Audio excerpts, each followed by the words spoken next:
People are driven by the search for better. But when it comes to hiring, the best way to search for a candidate isn't to search at all.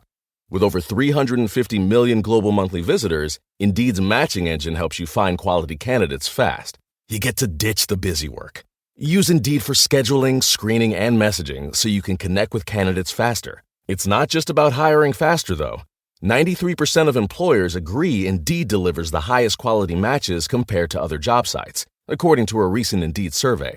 Don't search. Match with Indeed.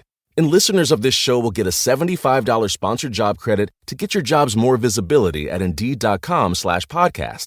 Just go to Indeed.com/podcast right now and support our show by saying you heard about Indeed on this podcast. Indeed.com/podcast. Terms and conditions apply. Need to hire? You need Indeed.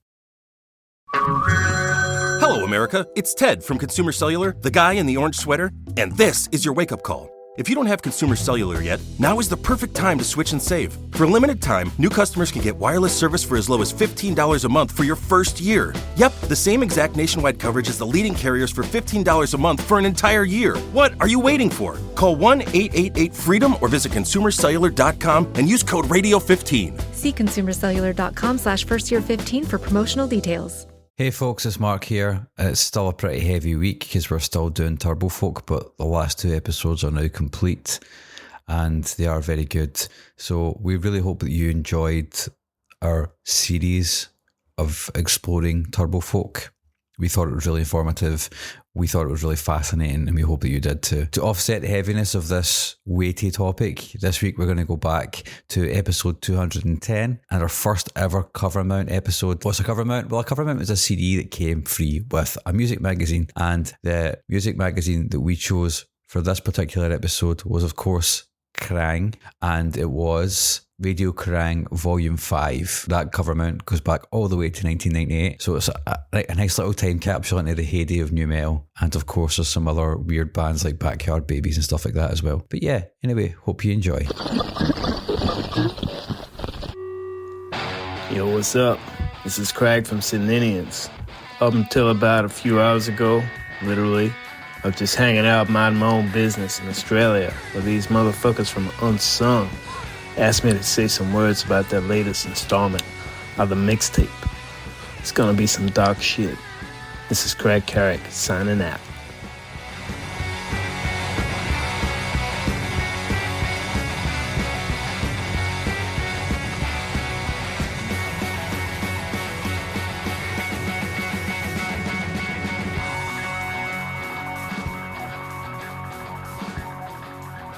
Hey folks, welcome to the Unsung Podcast. Yes. Hi there. Yeah. Try to keep the energy levels up, guys. We only Come made on. Mark do that about 5 times till he got the necessary energy. It's all organic. I got my tap half on number 3. Spinning it round his head. Yes. Yeah, welcome to the Unsung Podcast, part 2 of the Covermount mixtape.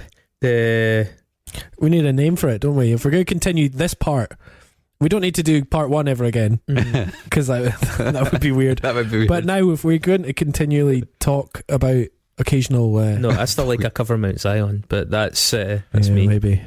I think that's Well, we'll discuss this off air. yeah, we definitely will. It's a soft no.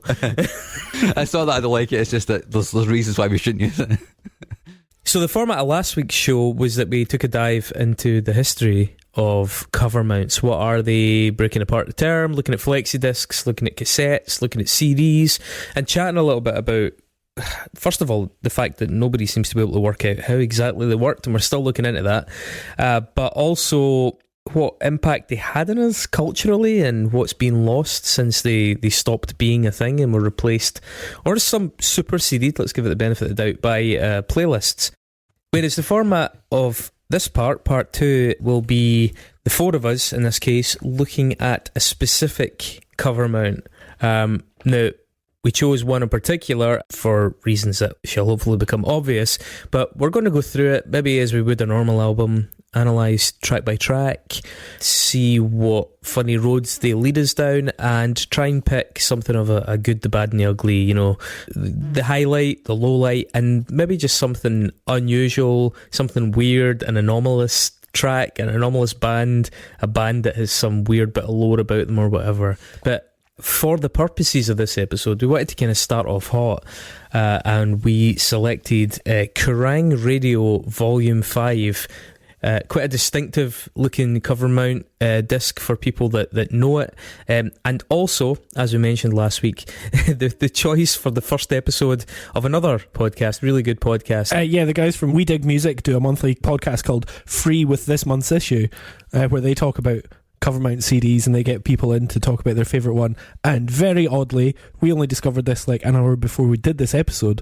They chose exactly the same CD to kick off their for their first one. Yeah. So, and a shout out to Mosher Mags on Instagram. I think it's that's Mosher class. Mags. It's a girl called Rachel who's guested on their podcast a couple times, and that is, I think I sent you a message saying pay dirt, because she seems to have all the posters, all the stickers, all the things. And I think even just a couple of days ago she put she's doing free February, so it's all the free stuff you used to get with magazines. So she's got these amazing Instagram pictures of all the cover mounts, all the posters, all the stickers, and all the rest of it. So check that out, and probably a good shout for a guest for you. That's pretty cool. Down the line as well. Yeah. So what that makes me think though is there must be a method to my madness when I sort of said let's do this one, right?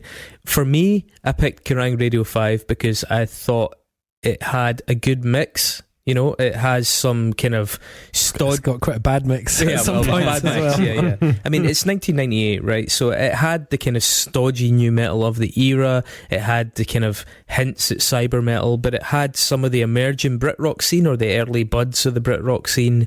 It had post-grunge, some awkward post-grunge, and then it had a bunch of other kind of very confused and ill-suited things, as well as a couple of bands that were actually a wee bit of a throwback to some extent. So it just seemed like a nice sort of blend, and some of these bands went on to do really well and others just sank into obscurity. So yeah, I mean, I can only assume that there must have been a reason they also chose it, and hopefully it's something similar. Maybe we can find out by listening to that show now. Let's have a wee look at it. Yeah, let's get into it, man. Craig, did you know this one? Yes, this was 98. I was 16 years old, and this is one that I think I remember the issue quite well, actually, because I was into Sepultura, and Max Cavalera was doing this new band called Soulfly, and he was on the cover. And obviously I love Deftones, and we'll talk about that. Chino Moreno comes in and does the intro, but yeah, I was really keen on hearing what Soulfly would be doing. I'd heard one track before this. I think Bleed had been released as a radio track.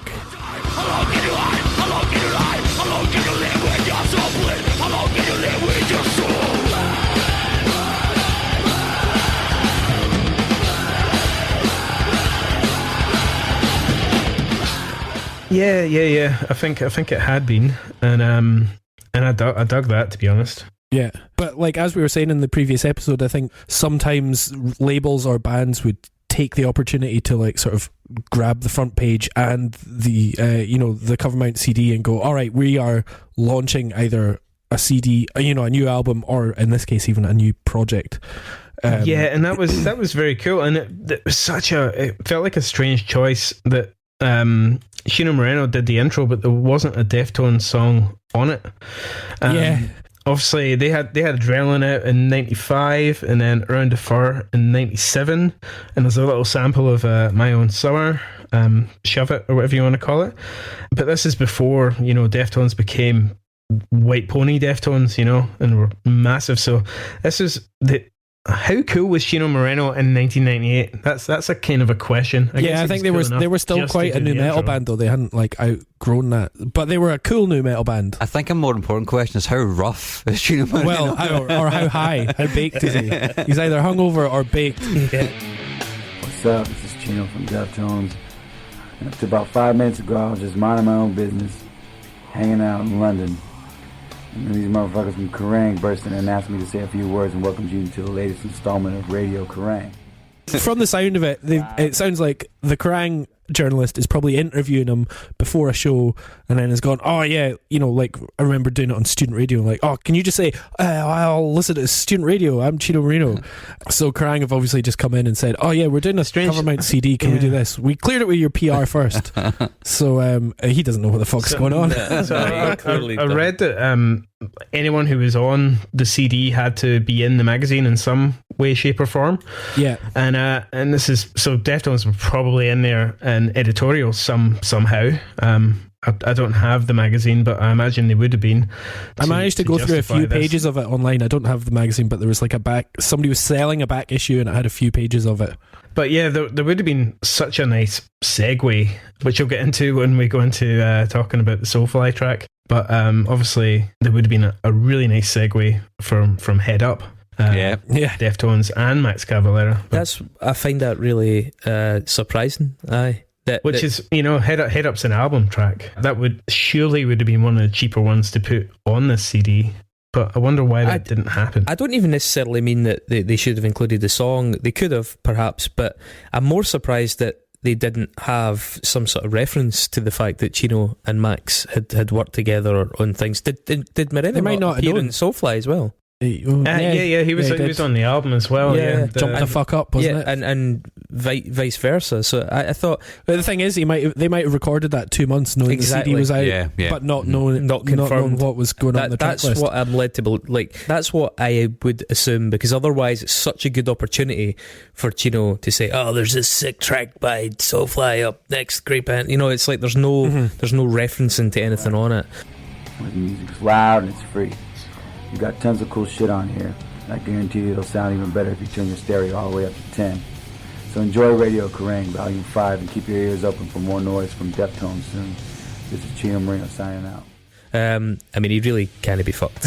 Yeah. But he's, as you say, Crag, I think he still had good currency. Deftones, even though they weren't quite the thinking man's new metal band at that point, because White Pony hadn't come out, they were definitely better than most, and they had a kind of they were less stodgy. They were more of a skater new metal band, even just their look. They had a lighter touch with their, and they had Be Quiet and Drive, which was like a big epic song, and I think women liked Deftones. Shock. You wouldn't catch them on this podcast this week. The thing is, just a Deftones intro, it's worthwhile to even have just this guy's voice on there, and that I also just quite like the gimmick of Radio Kerrang! And they're like, oh well, we better have somebody introduce it like a DJ. But that's it. It's like a minute of somebody introducing it. And this would have been one of the last Radio Kerrangs, I think, because then just the Covermount CD became as much like, oh, just get on the Covermount CD. They didn't have to pretend to be a radio show or whatever. Yeah, and Soulfly were on the cover as well. I'm just looking at that on my computer now, and it's free monster CD kind of thing, and it's Soulfly, the whole band, on the cover, who apart from Max Cavalera are essentially kind of nobodies. But yeah, Soulfly, no. Track number 2.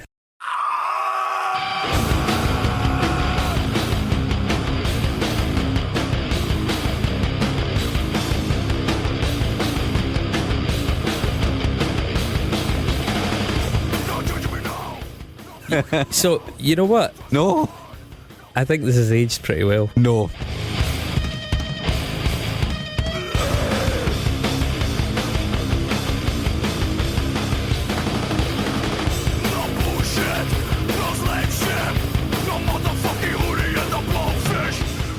Absolutely not.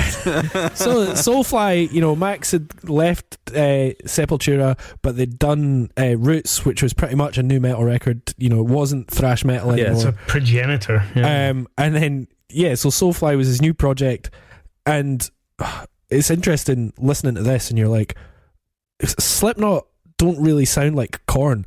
Slipknot sound like Soulfly, and at their sort of bouncier new metal bit, like Soulfly are pretty much the peak of that, just bottom bouncy new metal, and I think they're very fun. I think they're fun. I genuinely think they're fun. I think he had like a 4-string guitar or something at the time. Yeah, he only had 4 strings on his little ESP EST sort of thing. Like this is catnip to me. Like, the song starts off with just like this teenage rage, and then the line about no motherfucking hoodie and the blowfish. I did enjoy that, to be fair. I did enjoy that. No, am I losing my mind here, or does he sound like Arnold Schwarzenegger when he says that? No motherfucking hootie and the blowfish. Get to the chopper. Yeah. But Soulfly, if you think about it, they're a pretty unique band. You know, they've taken, like, Sepultura were a unique band, and then mix that with everything that's going on here. All the, you know, like Bleed. Like, Bleed is probably the only time I actually liked Fred Durst, to be honest. I think it was good. You know, their first album didn't come out until after this. I think the first Soulfly came out in April of '98, and this CD was February, so it was kind of a big deal. I think I might have heard Eye for an Eye, which is a fucking That's banger actually as that's well. actually a good song. That's a good song.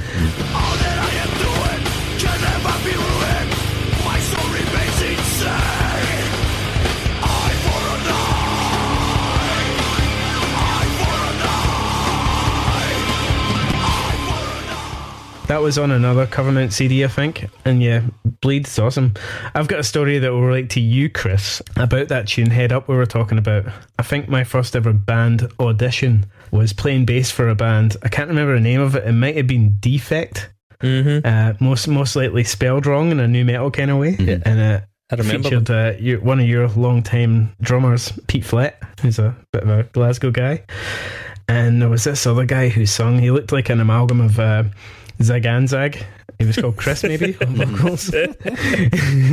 Anyway, I was trying out to be the bass player, and I had to learn a few songs. And I had to learn Roots by Sepultura, 10 Ton Hammer by Machine Head, Classic, and Head Up by Deftones. And I don't know, I can't even remember if they had any original songs. Best of, and it only really. lasted one gig before getting the old heave-ho. And I don't know if I got the elbow because I was just rubbish, or because I broke my strings going fucking moich at the gig, or because I was just too much of a schemie. Anyway, I can't really remember too much as I was about 16 at the time, but it encouraged me to learn guitar instead and make more terrible music. Jeez, I think I'm fucking mental, right? But see the simplicity of the riff in this. This is this thing that new metal did, right? There is a pop simplicity to that riff. Yeah. It's like if the Yeah Yeah Yeahs played the doomiest, slowest, dirgiest music, there's a silly, easy accessibility to that. It's like really, really simple, effortless. And there's the looseness in the drums as well. That's like, yeah, it's just like Roots, you know. Aye, that's totally. why I say Roots is that progenitor. I think that one of the sad things is that I think the bridge in this tune weighs it down by being kind of gloomy and sort of a bit saggy. You know, it is the new metal of this. It's actually quite, I honestly, I can't believe I'm saying it, but I think it's quite decent until that bridge just burdens it like a big fat beer belly of a bridge.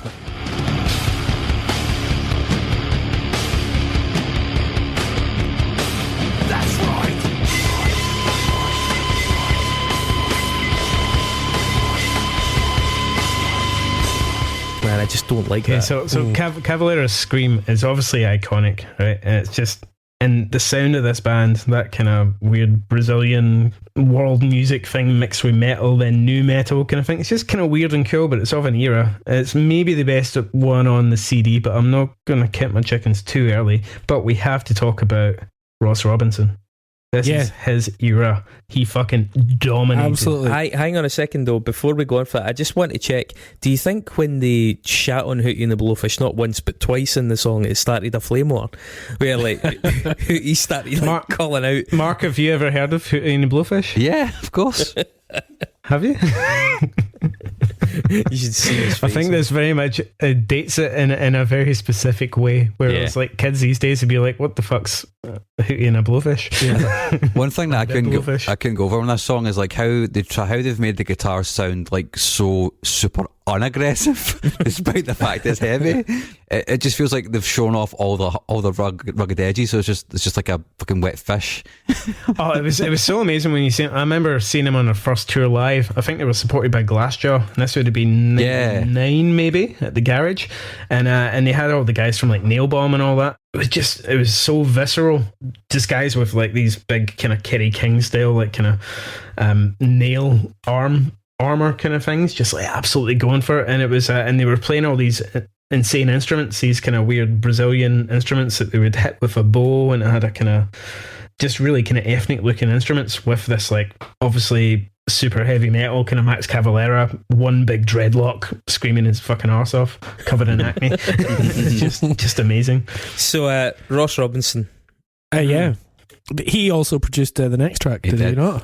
Oh my god, he certainly produced it.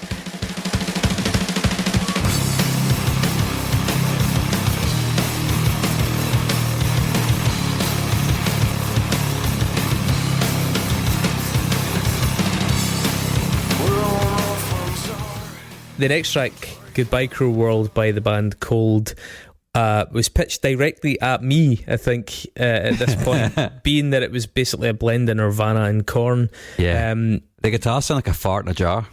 Wait a minute. I mean, it does not sound like Ross Robinson because it sounds really bad. Well, wait a second though, right? So I loved this band's first album at this point. It was really simple, just had their name in the front, red cover, blue logo thing. It had this gloomy grunge that sort of vibed a bit like the track Jimmy from Enema by Tool.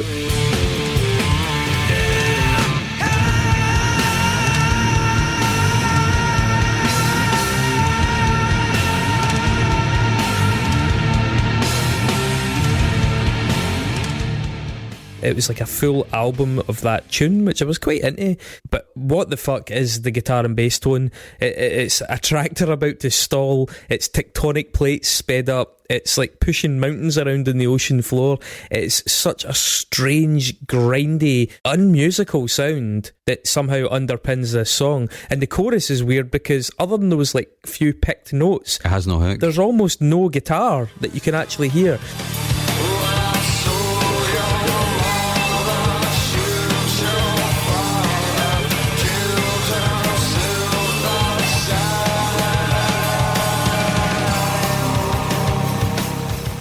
You can hear that grinding sound, but all the mid and all the actual tonality of the guitar is being stripped out. And honestly, the thing is, though, I fucking loved it. I mean, I loved this band. I really liked that. That was a really Korn, sort of down-tuned, dirty approach to sort of bleachy Nirvana, and I was really fucking sold on that. It's got some really heavy China cymbal use in the bridge, which was total bang on 90s new metal. And the band themselves, you know, they didn't last even into their second album. I got their second album, but I did that thing where I listened to it but knew it was crap. You know, you were both trying but aware that this was not going anywhere and that you weren't going to keep it. So you talked about the name on the cover. They used to be called Grundig, which you might remember, Chris, which was a brand, like a German brand of like VHS. Yeah, I had a shite TV, a Grundig. And I hate to bring up bloody Fred Durst again, but he's responsible for this pish because he handed it to Ross Robinson, a 2-track demo, when they were called Grundig. Grundig, the German company, tried to sue them, something for like 300 grand or something. So Wes Borland, also from Limp Bizkit, said, why don't you just call your band Cold? And they went for it. But excuse the pun, but yeah, this track leaves me cold. I think by saying the guitars sound like a fart in a jar, the reason I'm saying that is because the vocal is pure butt rock. So if you follow the simile here, well, then I was going to totally say shite. there's definite butt rock vibes to this. It's new metal meets butt rock. So. Yeah, absolutely. I heard butt rock in a previous episode. Can you give me a definition of it? Butt rock is like, it's basically Midwest Scott Stapp, post grunge, post Creed sort of stuff. So yeah, it's everything from Creed to Puddle of Mud to Nickelback. Theory of a Dead Man. It's basically if you've got a pickup and you live in Ohio, then it's butt rock. So his voice is so overwhelmingly that it does sound a little bit like he's sort of eating peanut butter or something like that. At the same time, he's overemphasized it so much. I mean, he's nearly got quite a English accent in it as well. Yeah. So the real, yeah, you're right. It's like an English person putting on an American accent. Yeah, that's strange. We spoke about that vocal technique in the grunge episode. Do you remember what it was called? Yeah, I can't remember now. It was actually my wee brother that said in the crowd what it was called, and I can't fucking remember. Something vowels it was.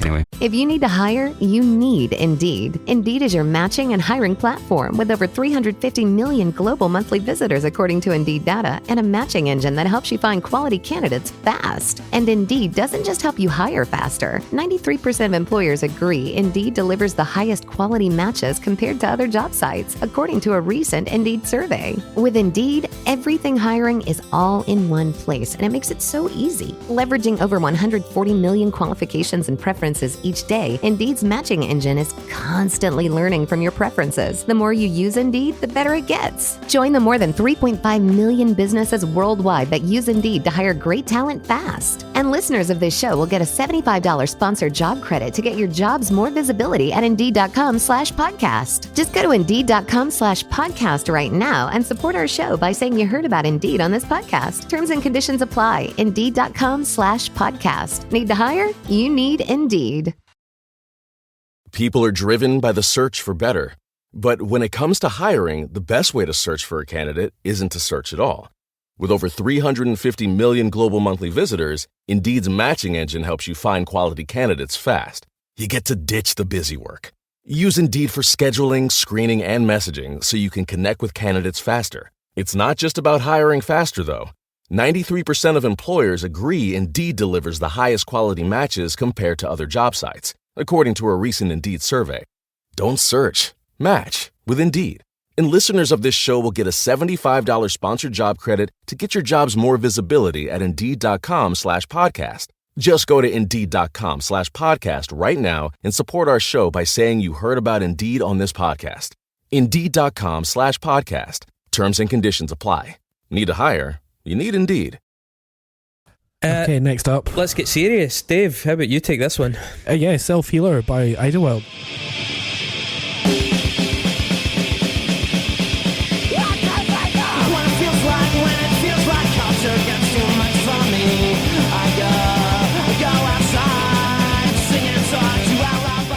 So that's from their debut mini EP, Captain, or mini album.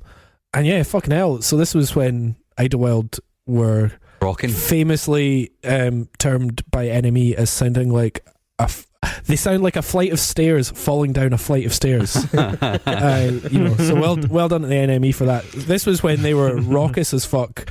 I guess, pre-folk, pre-REM and all that. It's naive as fuck. The writing of this song doesn't make a lot of sense, but it really works. Yeah. It's such a bizarre, like the drum beat, the way that the guitar falls on the accent, the fact that the clean guitar comes at the end instead at the start. And a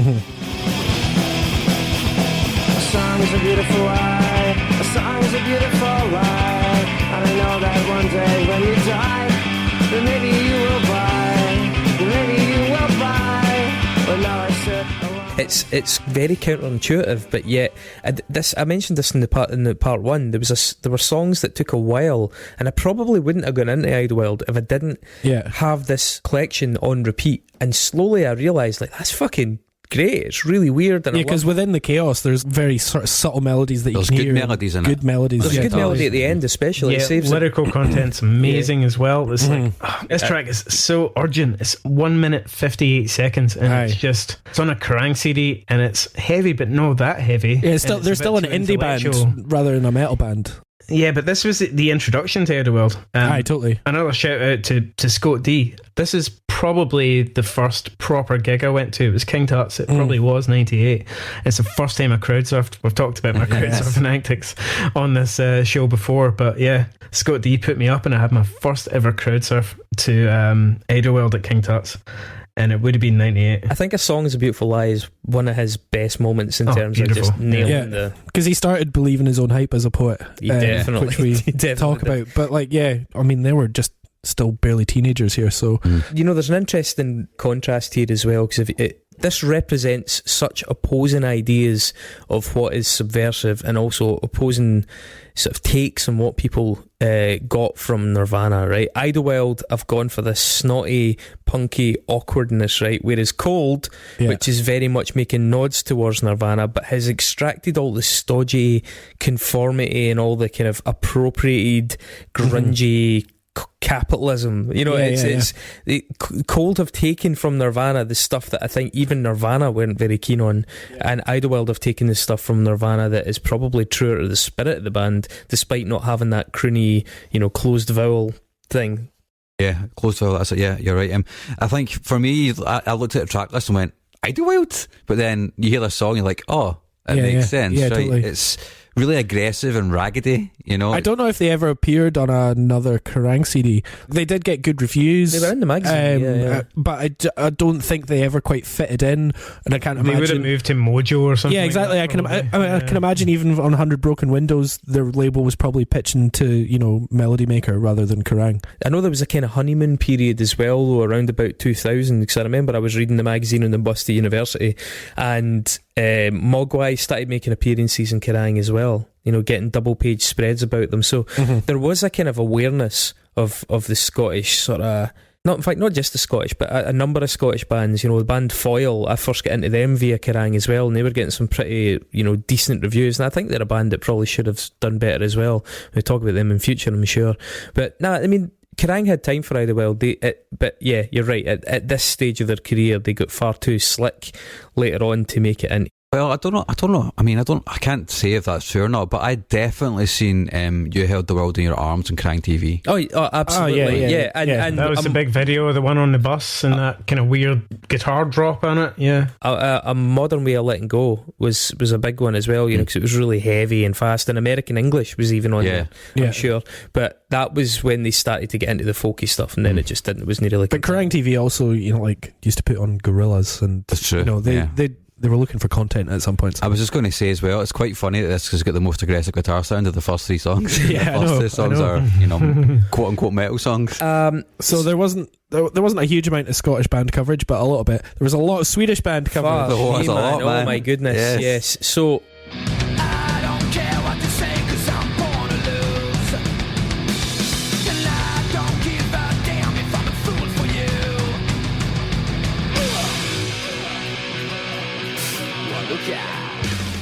Crag, I have no shame here. I love that. Yeah, so I know you like the Backyard Babies, and it was a kind of music that I just never got. So see that entire world of like Helicopters, Backyard Babies, even over here we had like Torquemada and bands that sort of tried to take that sound and make it their own as well.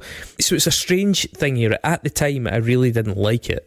Right, I thought it was so boring and traditional, and it was a kind of timeless sound, but in a way that I found very uninspiring. And yet the timelessness of that sound means that this track is aged amongst the best of all of the songs on this, because that rock and roll thing is just so archetypal. All my secrets are buried down here, and I will show them if you want me to.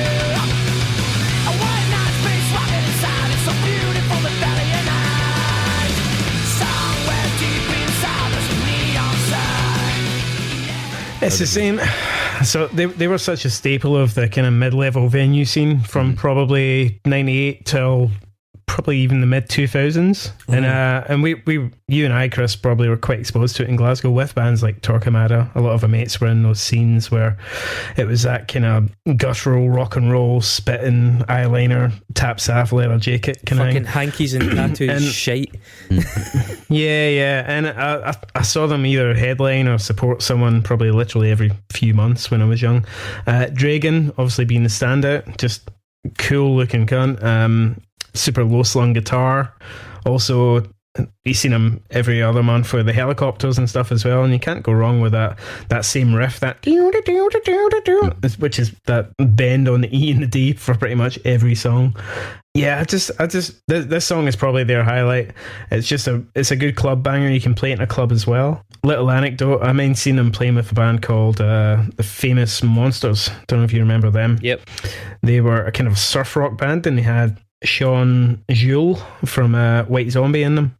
Another shout out to Scott D. We were kicking around with a camcorder back in those days, and we were big fans of the Pantera home videos. And in one of those videos, Pantera playing a gig with White Zombie, and Sean Jewell from White Zombie says, "Stop filming and start partying," on the Pantera video. So out the back of Tuts, when we were about 17, I think, we got to see the same thing on our camcorder, and at that time we thought that was the coolest thing ever. So that was a good time. I mean, there was just a never-ending supply of this kind of music, though. Like, I'm not saying that Backyard Babies weren't a good example of it, but there just were so many. But they had grown up watching Motley Crue happen. Yeah. So they were like, well, I want to just keep doing that. Yeah, I mean, there's still... Hanoi Rocks was a big one for Hanoi Rocks. Yeah, totally. I will say as well, I remember girls liking this, and to be honest, that was such a fucking male-orientated music scene at that time that, you know, fair play. You know, this band started in 1989 and they've still got the same lineup today. That's fucking mad. Pretty incredible. I remember them because one of my best friends, he's a huge fan of this kind of like Scandi rock and roll. To me, this band are no Helicopters or no Turbo Negro. They're fine, but I think those two bands do significantly better. But I think the song's alright. These guys were sexy as fuck, though. Yeah. You know? Like, I guess the Hives and stuff, they put the suits on. These guys took the taps off. And that was, I guess that's why chicks dig it. Yeah, I think they ended up being lumped in with the whole like Hives, the Scandinavian thing, just by dint of that happening. But that was a few years after this. Yeah, it was. So then there's a really anomalous track to me, 12 Rods and the song Red.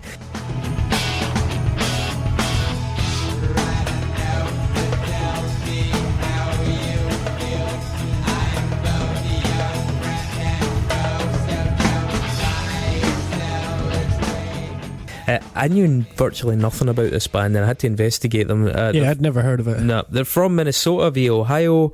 One of them ended up playing with Kid Dakota and the Mountain Goats. The vocal has this really weird nasal Ozzy Osbourne delivery. The music's a tiny bit mathy, sort of alt rock, a little bit proggy. There's some synths in there. It's a strange fish.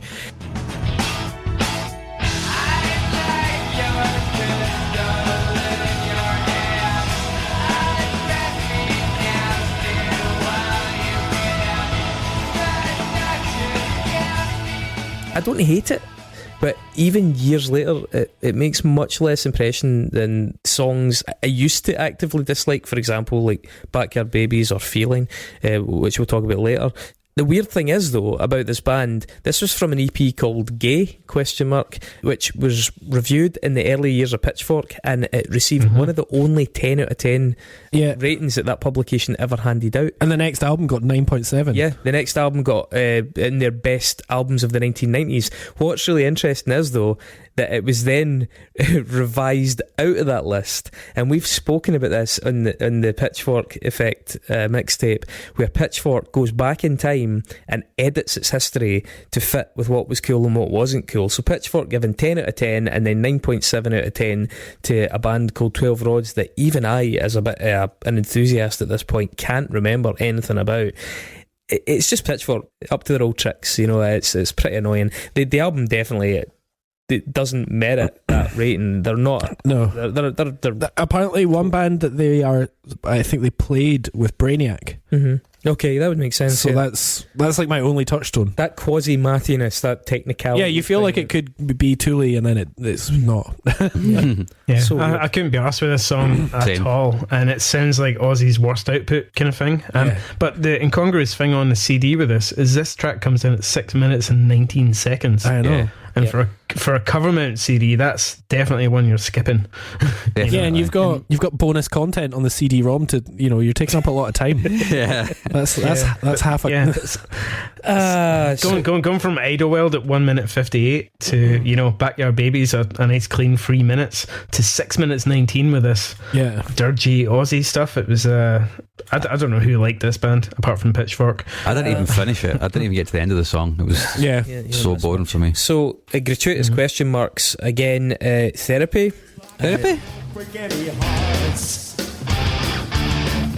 Thinking like that, I won't make any friends. Screw that, forget about that. I don't want to think about anything like that. Screw that. Therapy. Legendary Awesome band, legendary Irish outfit for a number of reasons. Screamager, which I think was the title track from the album. Yeah, this is one of the biggest songs. Cool wee riff, but but live. So why Weaver? Who was first to do this riff? Because that riff. Crazy Time. No, like every Cunt in the Dug has done it. Like biggest riff is probably The Offspring. No, what was the tune? The Kids Aren't. Oh yeah, All the Kids Aren't All All Right. Yeah, but this was before that. This was before that. Yeah. Screamager, was it the progenitor of that riff? Possibly.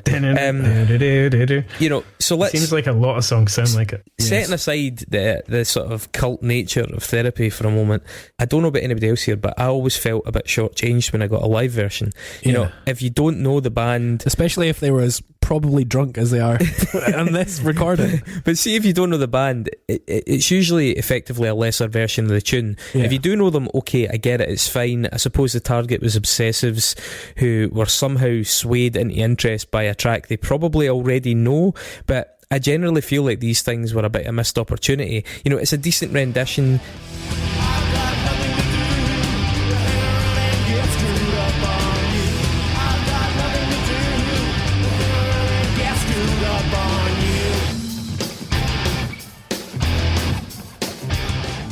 There's nothing particularly different about it, but if you're a bit sloppy.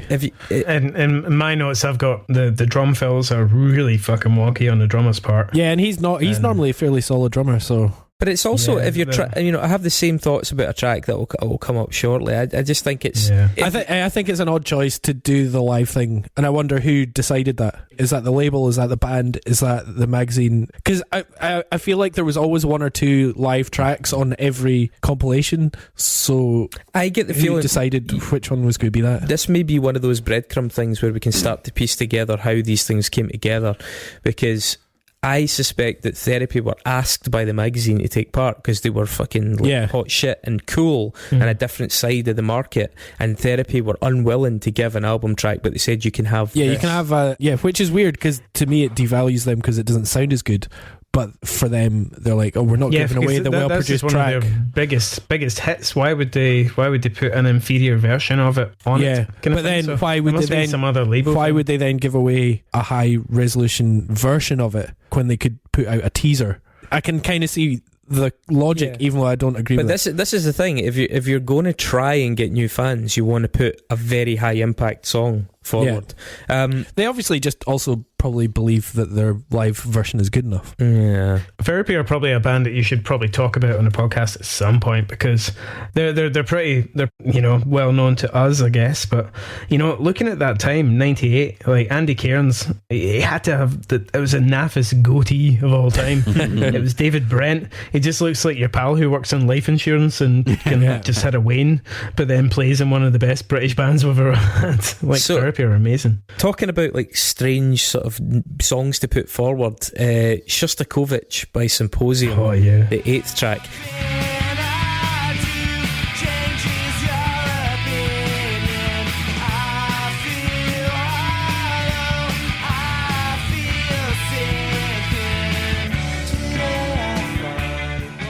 Do you remember this band? They were sort of like nearly men of Brit rock, but I guess... Yeah, well, I always got mixed up with them between Three Colours Red, but they're not. Well, see, yeah, so they're of that time, which was just sort of proto-Brit rock, right? Because two of them went on to form Hell Is For Heroes. Yeah, that's right, actually, one of them went on to do stuff with Hot Chip, I think, as well. They were probably forefathers of that. They had unbelievable fucking tours. I mean, this band got so much effort put behind them. They toured with Red Hot Chili Peppers, Foo Fighters, Deftones, and No Doubt. I mean, that is like the biggest fucking bands of that era, and they still. I remember they were one of the bands who were known for their live show. I think the singer was I remember seeing them several times. They were always supporting someone, and the guy would just absolutely go hell for leather. He dislocated his leg on stage. Yeah, dislocated his leg during the show. Yeah. But they got covered a lot in Kerrang as well. Yeah, they did. But do you remember Morat, the guy with the mohawk that used to? He was a yeah. In this issue of Kerrang, he does the singles and gives Symposium 1K out of 5 because he just fucking hates it. So like, they're obviously, he's probably like, oh, why is the editor giving more fucking coverage to this shit band? So what I think's really weird is, as far as I know, this was not released. Not one of the good ones. But I don't think it was on an album. I noticed that as well. And it's produced by Youth, the album that they did. Yeah, that's strange as well. Yeah, they've Killing Joke. But shout out to their name though. I'm very jealous. Symposium. From the Greek, it means drinking party. Yeah, you're right. That would have been one you'd have used. But no, I think it's interesting that I think it was a B-side on something, and it's a strange choice again to put as a foot forward. You don't want to give away your album tracks, but I think the thing is, Symposium weren't as heavy as this track makes them sound. Do you know what I mean? The whole thing is a bit cheap because it hinges on that one big and fairly decent riff. Yeah!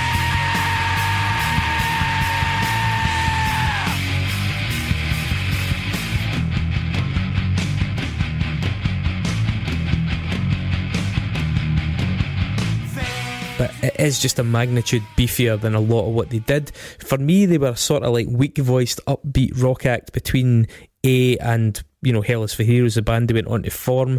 The tune itself, that mid-register scream that the guy does is admittedly fucking badass. It's a really, really good one. The superstructure of the song around that riff, though, and especially the vocal melodies, are piss weak, so the novelty of that song wore off. I was initially impressed. I remember just loving a good riff back in that day, but it didn't have any lasting appeal, because once you'd heard it, you were like, oh, the fucking melody in this is dog shit.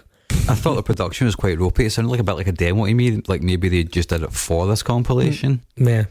I think that's what we're going to talk, especially in the next track as well. And as we discussed with Therapy, I think there must have been some kind of deal with, like, we need to have something like 15 to 20 tracks on this Covermount CD, so kind of give us what you got.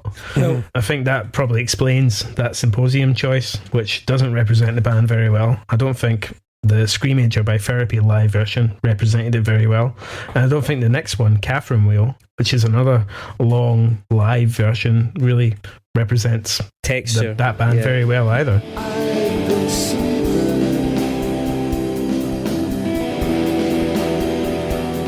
And I'm faced by the thorn I've been keeping. We've covered Catherine Wheel on the show before. Yeah, you've talked about it a lot. Yeah, and Texture was a popular song for fans of theirs. I personally, as much as I advocate for the band, I don't particularly like this song at all, even in the studio version. As we said with Therapy, I find it perplexing because, especially if you play watery, weak-kneed stuff like this tune, you gotta let your audience know what you actually sound like, especially in a rock magazine. So you want a studio-produced song with a bit of power behind it, because as much as I don't like the song very much, the studio version is beefy and it's very shoegazy and very saturated. Yeah.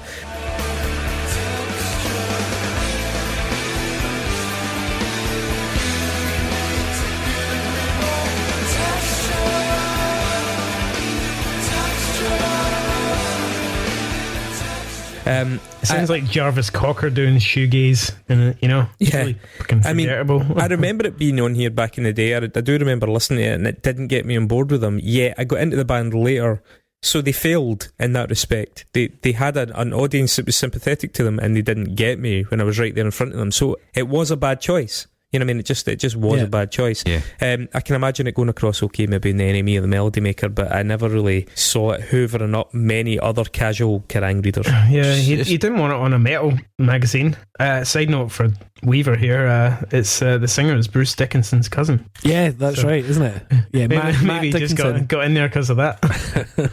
Well, his voice is dreadful on this. It's a really bad live. Just a bad recording. The guitars don't sound nice. Yeah, I'm just surprised this kind of recording would be allowed on a Covermount. Totally. They must have really been scraping the barrel with the budget or the deal that they had with the labels to say, we need this on it, because anyone listening to this would go, unless you're a massive Catherine Wheel fan and really looking for those live intricacies, you're not gonna get anything. Yeah, who benefits from them being on this? I don't know. The next song. Who benefits from this being on? Yeah, it's I Can't Help Myself by Felines.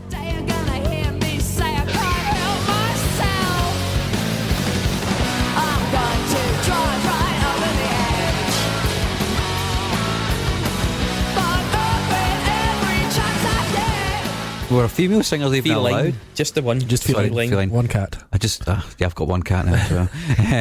Were female singers even allowed at this period of rock music? No. A bit like Backyard Babies, there was always some kind of blues-tinged, punky snot and roll act around for all the guys over 40 with leather jackets. And yes, I am now a guy over 40 with I'm almost one of them. leather jackets. But that's also why I feel like this tune actually probably aged better than most since that. Well, funnily enough, a support band at a punk gig last night sounded exactly like this. Just exactly. It's a timeless sound. sound. And I was like, oh, well, there you are. They're still doing this. In my notes here, I said, this is a definition of a Kerrang CD band. Yeah, the totally. big festivals. They had all the big supporting gigs and all that, and they just went nowhere. I would say I've never even heard of them. Yeah, I don't think I heard of them. I don't mind the track, to be fair. I think the track's pretty good. Produced by Chris Sheldon, but still Foos sounds and pretty Biffy. amateur, kind of 80s, kind of Susie vibes. Yeah. I've got to drive right over the edge. But every chance I get, I'll take you with me just for play. But the guitars are just a bit too scooped for that sound, though. It kind of ruins something that could have been cooler. Like, it's not the worst track on the CD. And the end of it actually goes kind of cool. Kind of that kind of precursor to kind of yeahs, kind of well. But if the guitars hadn't been so scooped, it would have been a hell of a lot cooler. But yeah, who are this band? It does a genre thing well without being spectacular, right? The main songwriter in the band was called Grog. Her real name was Georgina Preble. They did 2 albums as a band, and then somebody, I think it was a record company on their management team, persuaded them to change their name to Ultraviolet so they could re-sign to a different record label, but the whole thing backfired and the band just ended up collapsing. I have actually heard this band before. They did a cover of the song Air That I Breathe by the Hollies. Cigarettes, no sleep, no light, no sound, nothing to eat, no books to read. For a compilation album, a double compilation album called Come Again, which was a kind of covers collection, and that was easily one of the best covers on that, along with the Sparkle Horse Tom York version, I Wish You Were Here by Pink Floyd. You know what? I think this band probably did have something there. I think it's quite charismatic. Do you know what Grog did next? What?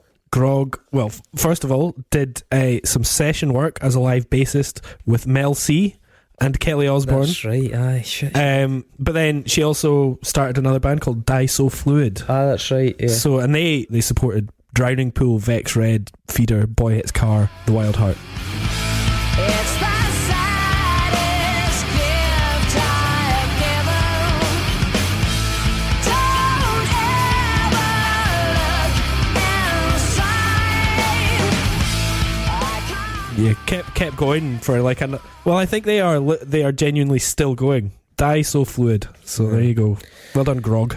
If you need to hire, you need Indeed. Indeed is your matching and hiring platform with over 350 million global monthly visitors according to Indeed data and a matching engine that helps you find quality candidates fast. And Indeed doesn't just help you hire faster. 93% of employers agree Indeed delivers the highest quality matches compared to other job sites, according to a recent Indeed survey. With Indeed, everything hiring is all in one place, and it makes it so easy. Leveraging over 140 million qualifications and preferences each day, Indeed's matching engine is constantly learning from your preferences. The more you use Indeed, the better it gets. Join the more than 3.5 million businesses worldwide that use Indeed to hire great talent fast. And listeners of this show will get a $75 sponsored job credit to get your jobs more visibility at Indeed.com/podcast. Just go to Indeed.com/podcast right now and support our show by saying you heard about Indeed on this podcast. Terms and conditions apply. Indeed.com/podcast. Need to hire? You need Indeed.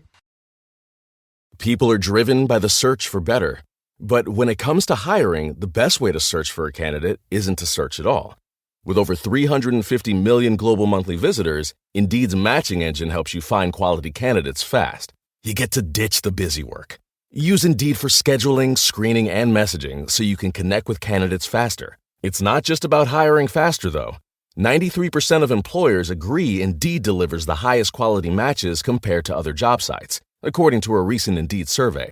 Don't search, match with Indeed.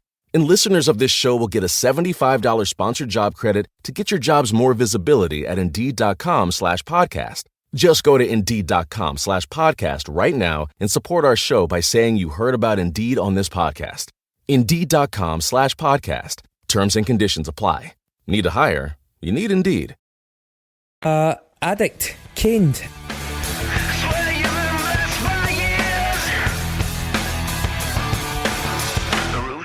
Kept you here.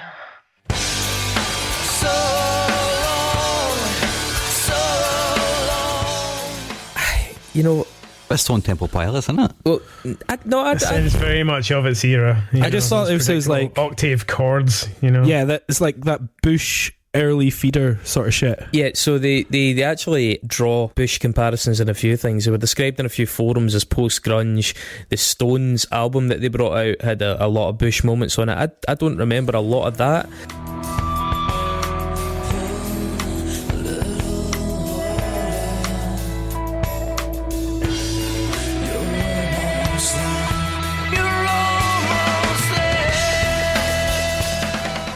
I remember seeking these guys out on the basis of this on this CD though, because I mean obviously I was a mark for grunge stuff back then, so it's worked in that sense. I mean I do remember getting at least a single. I don't remember them doing a lot after that. Did I maybe catch them at a show? I think so. I think they sound a lot like Hell is for Heroes, more so than some of the grunge comparisons. Yeah, I think that's a slight on Bush. Like, I think Bush are a lot better than this band. You know, this is another one of those examples of a completely forgettable band. And again, like, I'm really surprised at the quality of the recording. Like, the vocals go all over the shop. Horrible. Pretty fucked up parts. Horrible. The overall mix is just all over the place, and it's just like I say, another fine example of a completely forgettable band. Even though, you know, you totally remember Bush, but I'm sure there's some drug addict in a pub in Camden right now telling some wee lassie that he was in a band called Addict. Allegedly. Still to this day. So, but here's the thing, right? That dodgy recording quality actually really defined the early days of Hell's for Heroes, yet they managed to benefit from it. Their first couple of singles, because they had riffs, yeah, but their first singles were really popular, yet were fucking terribly recorded. I mean, I think actually Addict make a slightly better job of things than Symposium for what it's worth. I agree. Believe it or not, by the way, I found a Washington Post review of Addict, right? So they must have been doing something right, which was very complimentary. It had some interesting reflections, like Aston, I can't remember the guy's first name, has an aptitude for melody that suggests Britpop more than Black Sabbath. They've produced a credible hard rock album that has nimbly negotiated a course between cliche and bombast. I mean, I think it's alright. I definitely wouldn't go out my way to find it now, but back in the day, this hit the mark. I went and got it, and being that I was a fucking grunge poster child, still am, sitting here in This song reminds me of learning guitar, you know, learning totally chords and just kind of going up from the 5 to the 7 and learning bands like Addict or Silverchair or Year 2000, things like that. Down, you know. Like, Crag, you take the fucking lead. Clawfinger. Inside my head, it's stuck right on my mind. The time will tell if I should look behind. Hold your head up. Hold your head up high. Hold your head up. Hold your head up high. Yeah, to our Swedish correspondent over here. Right, so some more Swedish stuff that I've absolutely no recollection of. No way, I can't say I like it seriously? much. Clawfinger seem to be a band that a lot of people know, and then a lot of people have literally never heard of. That's mad, Craig. I thought you would have been a fucking absolute mark for these guys. Clawfiend. Nah, their message is far too healthy for me back in those days. Clawfingered. 2 steps forward and 1 step back. The time will come when you lose track. Speak your mind, I'll sell your soul. Stand tall, fall down in a hole. I've got to speak. Massively anti-racist band. Pretty healthy message throughout. A massively But anti-racist band that were the victims of entirely the opposite because of their single titled N-word. Yeah. They won a couple of Swedish Grammys. Yeah, they did. But go on their YouTube channel and it is a fucking nightmare because the comments are absolutely riddled with people that did not see the irony in the title of that song. Less problem to worry about. That's the way they do it. This is how it turns out. Justice for all with the American government. I wanna know where all the goddamn money went. We didn't see it and it didn't do no good. I guess you couldn't give a fuck about a black neighborhood. So there's a whole host of Clawfinger fans on there trying to put people to rights. Like, you're not fucking welcome here. This track's called that because they don't believe that, and you should fuck off. And it's just a total midden. What I do remember about Clawfinger, that's an enigma. Yeah. What I do remember about Clawfinger was that they had a single called Two Sides that I actually quite liked, which had this really strong Arabian thing through it with a female, Middle Eastern vocal in the chorus.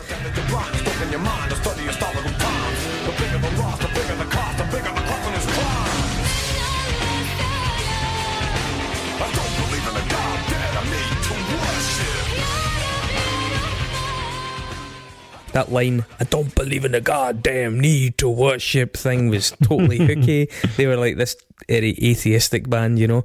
Actually, as bad as they are in hindsight, and I'm aware of the fact that they're fucking stodgy, I remember actually really liking it. Do you know they're still a band? Yep. They're still a fucking fully operational thing. They're working on a project to re-record the entire Deaf Dumb Blind album that had that N-word single on it with a series of guest players, including 2 members of Rammstein. The only thing is, I get the feeling that project's been in development for about 14 years and it probably will never happen. So most of the tunes on this CD, this one is really dated of its time. You know, that kind of siren effect in the background? Yep. And they've got a bunch of kind of electronic effects on it. It really dates it. Yeah, it's that industrial new metal crossover. Totally, pretty much only from 1997. It's not the worst of the songs in the album, but it's really dated. This song is so new metal that I feel like I can actually smell how sweaty these guys were. Mm-hmm. I just want to put them in a shower. No, these guys lived in communes. That's what I found. It wasn't the largesse of new metal, I don't think. But yeah, they threw enough shit at the wall, as you were saying, Chris. They tried to bring in other influences and just. But I get the feeling these guys were held in pretty high regard. You know, certainly their anti-racist thing aged well.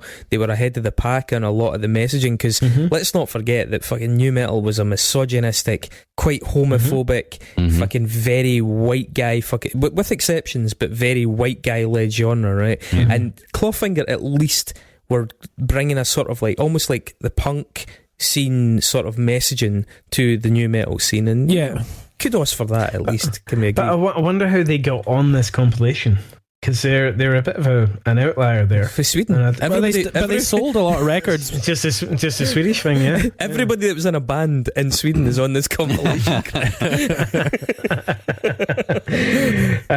Let's get fucking serious. A banger coming up next. Track Fu Manchu, Evil Eye.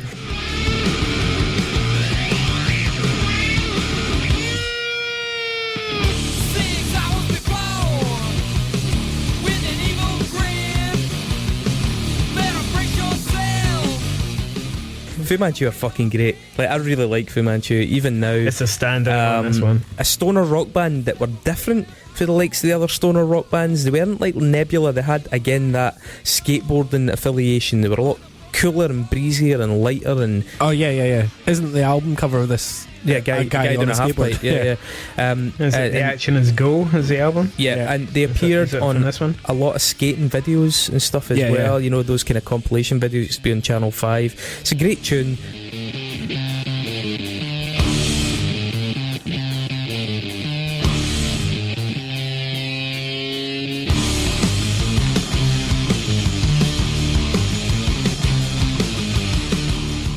Badass fucking tones in it. I heard this first, but I didn't actually get into Fu Manchu until Trapeze Freak, which was, I think, an earlier song.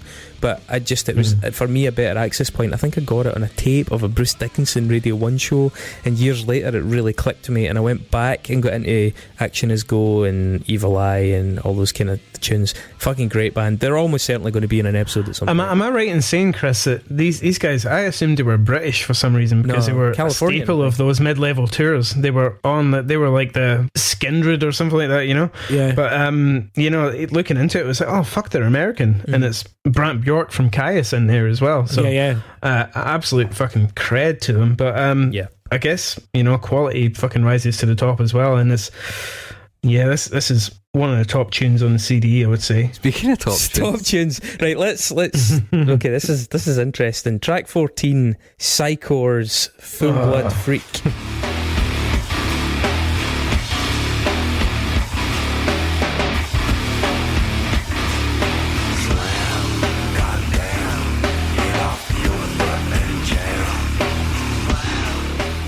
Once again, our Swedish contingent. Yeah, no. Now I remember them to fuck because the guy was a big bald cunt and he had the mad tattoo. Did they? Aye. And I just remember that because I don't think I ever listened to They them. had a look. They had a vibe. You know what? Swedish correspondent here says, I have no clue about, and they're completely forgettable. But the thing is, this fucking trash. This is not the right version, or this is not the version that's on the album.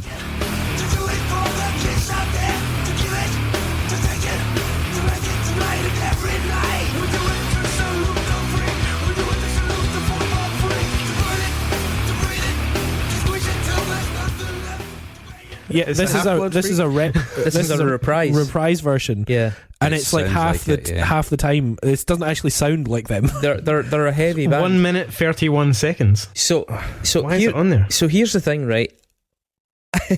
A couple of theories here. This could be a mistake. Yeah, maybe they just sent over the wrong file. Because this is a reprise of the actual song. 1 minute 31. Yeah, and they went to all that trouble. That said, right, Psycho, there's something to me really fucking compelling and interesting about this band because they make no fucking sense, okay?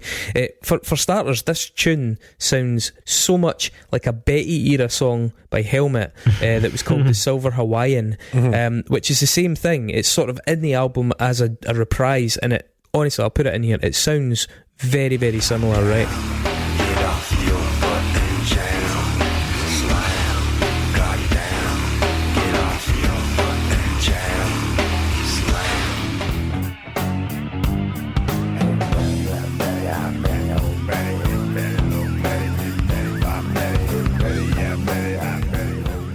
And it's not just the fact that they both use the piccolo snare, it's not just the kind of vaguely comedic spoken word sort of lowrider vibes, you know. It's just, there's a creepy kind of weird eccentricity to this band, and as I say, going back, I'm really curious about this band. I think I will spend a little bit of time listening to them.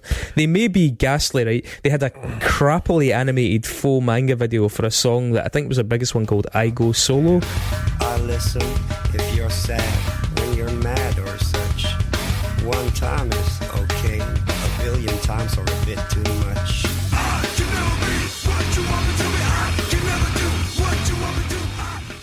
That was on MTV too a lot at the time. The Zoo was another big one. Was it? Yeah. Right, okay.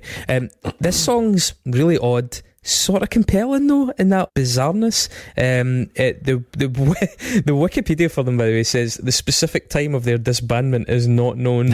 And it's worth noting that Psycho, by the way, is also shorthand for psychedelic trance music, and thus if you go on YouTube, there's loads of those super long videos with shit animations designed for like Thai beach parties and stuff like that.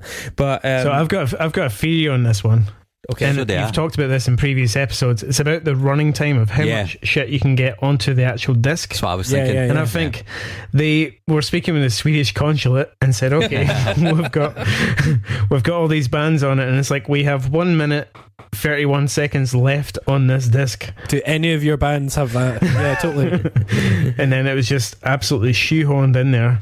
Yeah, we've used all 744 megabytes. It goes back to, and probably also goes back to partly what Dave was saying. Is like they're probably part of a package with another band on the label. Yeah. And but with that, why choose this song though? Why choose this song? Probably because of the time. I reckon. Yeah, exactly. Yeah, I reckon totally. this is probably 48 minutes long, almost exactly this CD. Yeah. The thing is, though, there has to be a counterproductive factor here where people heard Psycho and went, that's that fucking weird song. Well, for that I CD. read a good review, but that sounds pish. Yeah, I don't want to go and see them or hear them again. Yeah, and totally. it's actually putting your worst foot forward in the sense of, I don't think it's the worst foot, I think it's actually quite interesting, but I do think it's counterproductive if you don't sound like it, you know what I mean? The guitarist ended up joining Leather Nun. Yeah, funnily enough, I was going to say we don't have a Nexus this episode, but Leather Nun are the ultimate Nexus band. band. So. Okay, last track in the album. This is an interesting one, right? And as of last night, I was treading very fucking cautiously about this, right? Because we had a really strange coincidence of timing in this, right? First of all, the song's really bad. Freaky ones, yes, yes, yes, yes, yes, we're the freaky ones. Freaky ones. there's no getting away from it. Right? So let's talk about what the band are called, Freakspert, and this track is called Freaky Ones. So this reminds me a lot of what was going on at the time. The best of it probably being bands like Downset, that kind of good music with a kind of a rappy thing over it, and then the worst of it, in my eyes, being like Limp Bizkit. But I know a lot of people like Limp Bizkit. We've talked about them quite a lot on this because it's 1998. So I don't really recall this band Freakspert with 2 E's, but I've probably seen them with someone like, Vacant Stare or Number One Son. 1 Minute Silence. Around those time. Yeah, 1 Minute Silence, Kill to This, all that, I didn't know it was a Scottish guy, but then listening to this song, See the Animals in the Jungle, it's very much in a kind of Scottish vein. Look out your window, you can feel your neighbors swear. Living in the street, but also looks on me who really cares. You're a bit less suspect, and where's your silly crime? From east to west to every single time. So, be free, be a freak, let the south go. And when we were talking in advance, you said you've got an origin story, or something coming on. The plot thickens, right? Because there's not a lot out about this band, and there's not a lot of music out in the ether. There's a really, really tough going live video of them performing, right? But first of all, I found out that the drummer came from a Christian metal band called Seventh Angel. Also, thrash metal band. They were all music for a nations. Thrash metal band, right? But Christian thrash metal band, which is definitely also a strip club called Seventh Angel, right? But I think the David's pulled up some artwork. You can buy the album on eBay, and the album's called Ice Scream, and it's just got clever. It's got like a big plastic ice cream on the front down at the beach arcade or whatever, and the font is like it's like spray paint. Like, I mean, it looks like Goldie Looking Chain or something. So here's the thing, right? So you said Downset, and I think Downset are a different proposition to this, right? Downset were a sort of like hardened ghetto, proper gangbanging, heavy duty. Downset were just a band I really loved at the time, and again, I keep saying this, but that's probably one you should talk about because I can't imagine many people listening to this will have heard of Downset.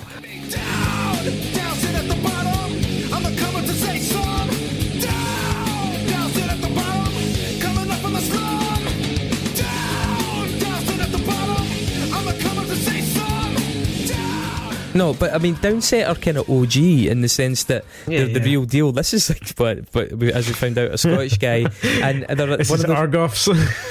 Yeah, exactly, the Argoths. I was saying that this is like one step off. Remember Marek's band from Stirling? I think every town had a band like this, the new metal band. Exactly, and so it turns out beyond that drummer for the Christian metal band, one of the vocalists in this is a guy named McG from Stirling. And the reason I found that is because underneath one of their videos on YouTube, he's chatting with one of their fans. He fucking put up his phone number. Did you call him? Right, so here's the thing, right? So he puts up his phone number, and it's a bad live video, and I was like, okay, I suppose we could ring him to find out, right?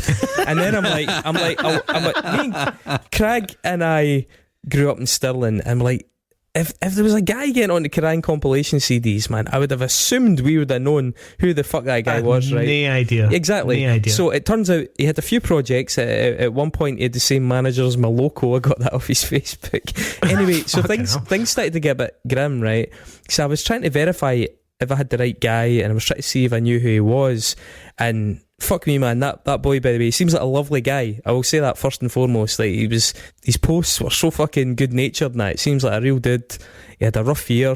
I don't know how much it was to do with COVID, but he's lost members of his family, and fucking all the best of the guy. And you know, one of the things we spoke about when we were doing this was how do people's lives go after these CDs? I mean, this guy, he did do other projects, I know that from what he's posted, but I get the feeling this was like one of the kind of like peak moments of that. And where did the folk end up after this? And actually yesterday, you know, people were a bit concerned about his well-being, and you know, I hope the guy's doing well. I do not like this music at all, but it was kind of fascinating to get that little moment of insight, inadvertent insight into what happened to some of these folk that weren't Max Cavalera, what happened to some of these folk that weren't Roddy Wimble, where did they fucking end up, and what are they doing with themselves now. And the fact is, I mean, he's probably a far nicer guy for the looks of things than a lot of these people probably ended up being, but with so many of these bands, the bands like 12 Rods, like, it is interesting to think about them just sort of sinking back into the ether after this one little thing. You know, with Psycho, or where the Wikipedia is like, we don't even know when they split up. And that kind of thing is really fascinating. What happened to these folk, you know? I just want to say as well, though, but before we move on, the boy's good. He's alright. He's back online today. He's in good shape. He was watching some more tunes and posting them up. So that's why I feel comfortable enough talking about it. That actually comes back to what we were talking about in the Me episode, right? Is this whole nostalgia thing. Yeah, so I've been watching a lot of kind of B-movie documentaries on musicians and stuff on Amazon Prime. Documentaries on bands that I don't particularly like very much, like Semisonic or Wheatus and all the rest of it, and seeing their journey. Jesus. And yeah, and these are bands who've had their time in the sun, but then what happened afterwards? For some people, like we're talking about Freak Spirit here, you know, this might have been the highlight of their career. You know, Feline, Addict, you know, this might have been the highest circulation they got. So yeah, I don't know, how does that nostalgia go now? Yeah, it led to their appearance at Download Door Reading, and you know, all their pals went, and that was a big fucking time in their life. You take it. Super highlights. Yeah, totally. Yeah, you definitely take it. But nowadays, it's this whole nostalgia trip, as you were talking about on the In Me episode, about, you know, there's all these festivals that are completely dedicated to that. Yeah, not even just that, but like things like crowdfunding platforms can sustain bands like In Me and like Semisonic and stuff like that. Well, Semisonic are an interesting case because Dan Wilson's like a big songwriter in Hollywood, like basically for huge artists, but Semisonic also had to pledge music, you know, and they were raising money for their record, obviously just for the fans that still remember them. So that I guess there are some bands that can rise back out because they've had just enough level of fame where they can kind of still cut onto something, and are bands like the ones we just spoken about, like Psycho and Freak Spirit and all that, which just, it was 15 minutes of fame and then it just burnt out completely. So fingers crossed, if you're travelling around festivals in the north of England this summer, you might catch Heather Smalls, Toya Wilcox and Freak Spirit. Oh, that would be fucking class. Hamilton Racecourse.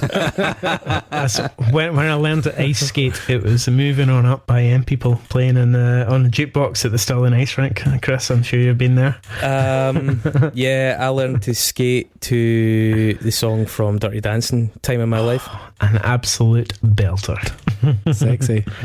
Okay. If you need to hire, you need Indeed. Indeed is your matching and hiring platform with over 350 million global monthly visitors according to Indeed data, and a matching engine that helps you find quality candidates fast. And Indeed doesn't just help you hire faster. 93% of employers agree Indeed delivers the highest quality matches compared to other job sites, according to a recent Indeed survey. With Indeed, everything hiring is all in one place, and it makes it so easy. Leveraging over 140 million qualifications and preferences each day, Indeed's matching engine is constantly learning from your preferences. The more you use Indeed, the better it gets. Join the more than 3.5 million businesses worldwide that use Indeed to hire great talent fast. And listeners of this show will get a $75 sponsored job credit to get your jobs more visibility at Indeed.com/podcast. Just go to Indeed.com/podcast right now and support our show by saying you heard about Indeed on this podcast. Terms and conditions apply. Indeed.com/podcast. Need to hire? You need Indeed. People are driven by the search for better. But when it comes to hiring, the best way to search for a candidate isn't to search at all. With over 350 million global monthly visitors, Indeed's matching engine helps you find quality candidates fast. You get to ditch the busy work. Use Indeed for scheduling, screening, and messaging so you can connect with candidates faster. It's not just about hiring faster, though. 93% of employers agree Indeed delivers the highest quality matches compared to other job sites, according to a recent Indeed survey. Don't search. Match with Indeed. And listeners of this show will get a $75 sponsored job credit to get your jobs more visibility at Indeed.com/podcast.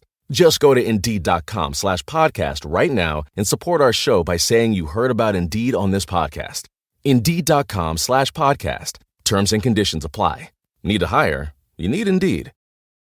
So, another bonus item here. This was an enhanced CD. Didn't you know that? Yeah, this was like one of the first. Yep. So like they all started doing enhanced content. Yep. I remember sometimes they would have demos of shoot 'em up games and stuff like that. I remember, yeah. But nope, with this one we got Loco, the video for Loco by Cold Chamber, and not, I might add, the full resolution video for Loco by Cold Chamber, but what looks like someone with a Nokia 3210 has filmed the video for Loco on another Nokia 3210. 240 Max. Did you know this was Jack White's first film appearance? Jack White plays the creepy milkman who No, he doesn't. Who puts the holiday pictures on the old No, he doesn't. What's it called? Crag, he does not. He doesn't. That's Jack White. No, it's no. Watch the video. It's Jack White in 32-bit. I totally forgot that Cold Chamber were managed by Sharon Osbourne. Like, oh wow, that explains a lot. Because they were shit. Yeah, this is the best song.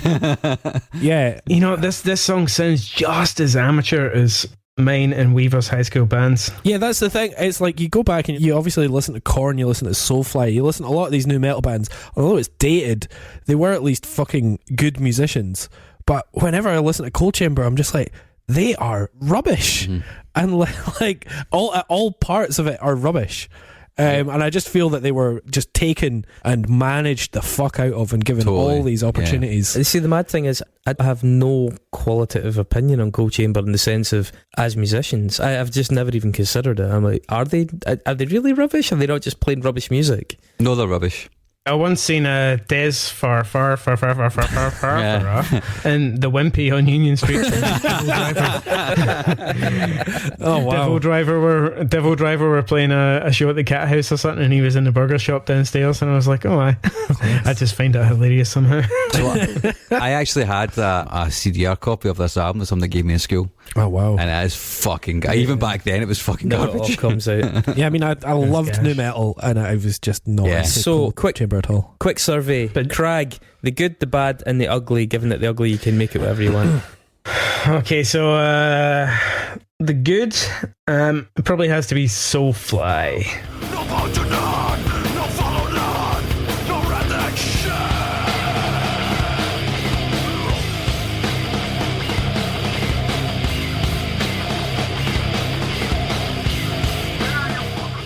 Any song that starts with an just like really appealed to me at the time when I was feeling kind of teenage rage. It's probably aged kind of terribly, but fuck it. It still gets me excited, and it's probably the only metal song to reference Hootie and the Blowfish, so kudos to that. Probably. But it was really close to the hot between Idlewild, Fu Manchu and Backyard Babies for me. The not would be probably 12 Rods, Red.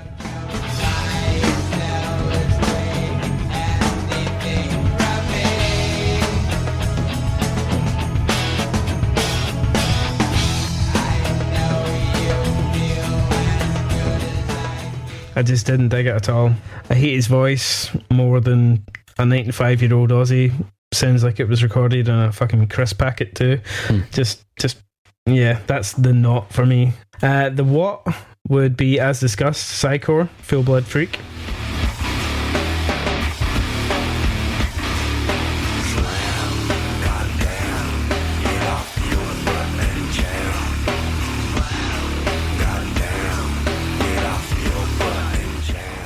It's just kind of slovenly as fuck and not in a good way. Slam, goddamn, without the slamming and the goddamming. It just didn't really go anywhere, and just incongruously kind of short. And it's just like a weird wee interlude track you would have on an album, so I don't really see why it would be on this compilation CD. So that's the what with a question mark, much like Therapy. Okay. Yeah, so that's my hot, not, and what. Dave? What about you guys? Well, I have to say, what's interesting is looking back on it, there's not actually that much real metal like on this. It's like a lot of grunge and a lot of, you know, like there's no extreme metal or thrash or anything, you know, so I missed that. But funnily enough, my favourite would have been Idlewild's Self Healer, because it's like just the best fucking track on it.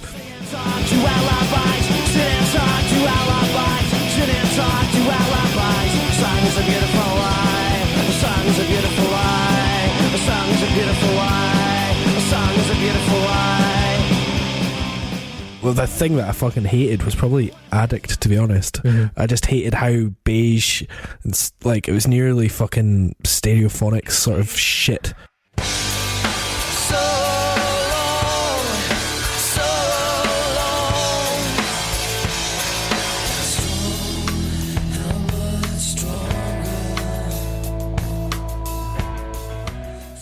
And then the what? I'm going for Freakspurt because it was kind of funny. It was a bit of patter, and to me it was like, yeah, new metal, but they were not being serious. There's like that sort of bouncy Incubus Crazy Town vibe.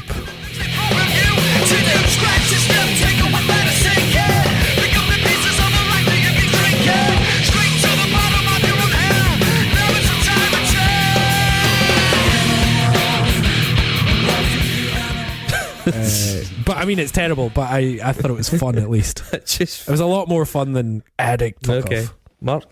The best song is the same as Dave. Idlewild. It's just the best song in the compilation. Full stop. And like Dave, the worst song is Addict. It's beige in the same sense that the interior of a 1999 Ford Escort's beige. It's just sort of what it reminded me of. Yeah. And What is Loco by Cold Chamber because they took it so fucking seriously.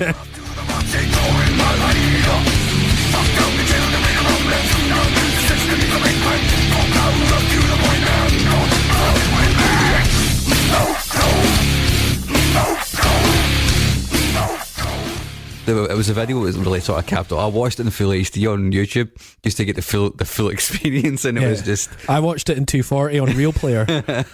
Jack White was really good in it though. Yeah, he started the show. And I had to download QuickTime again. Yeah, they just took it far too seriously for me. They take it far too seriously, and I was like, "That's the whole what? Like, you understand what's happening here, right? Even in the 90s, the late 90s, you must understand how ridiculous this is." But nope. Yeah. Nope. The best song is Addict. You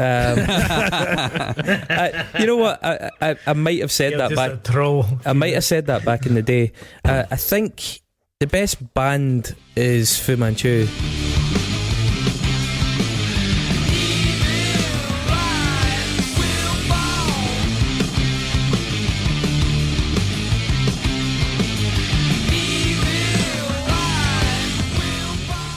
It's not their best song, but then again, Self Healer's not Idlewell's best song. Self Healer probably made a bigger impact, so I'll say that as well. They're not.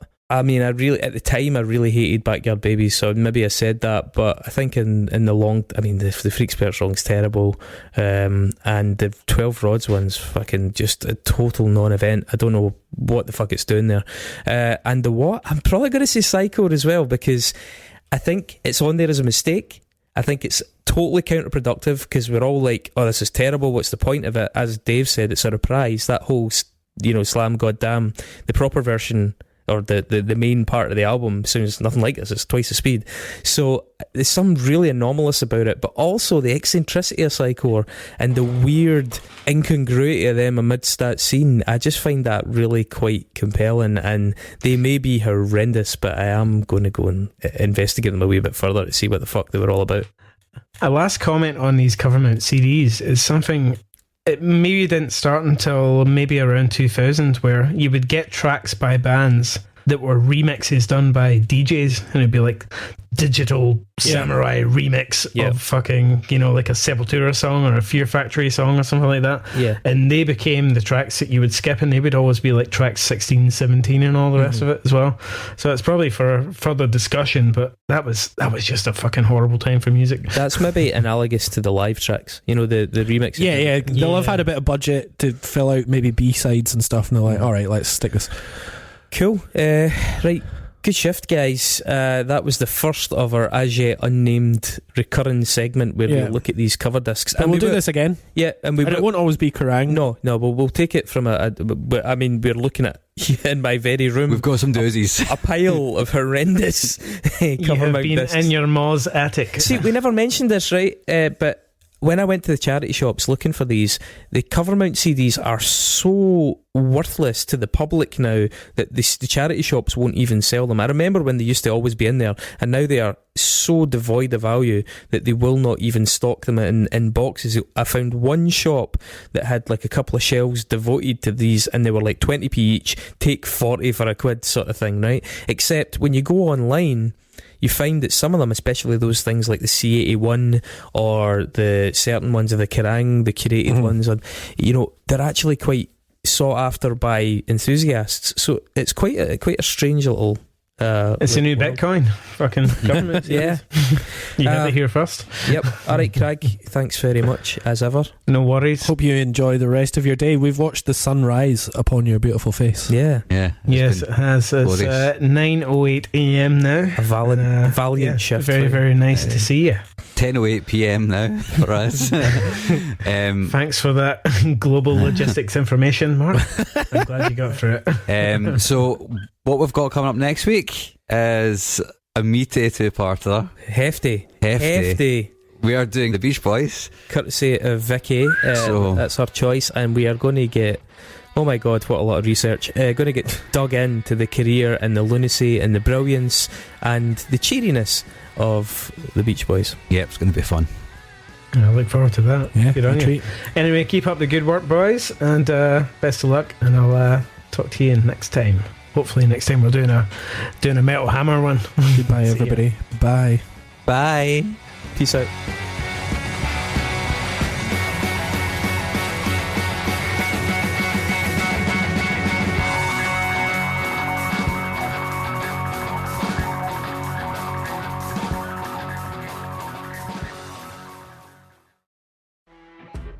You know when you're listening to a true crime story that has an unbelievable plot twist that makes you stop in your tracks? That's what our podcast, People Are the Worst, brings you with each episode. I'm Rachel. And I'm Rebecca. We're identical twins who love true crime cases that make you say, didn't see that coming, and we hate the people responsible for them. Listen to People Are the Worst now on Apple, Spotify, or wherever you get your podcasts.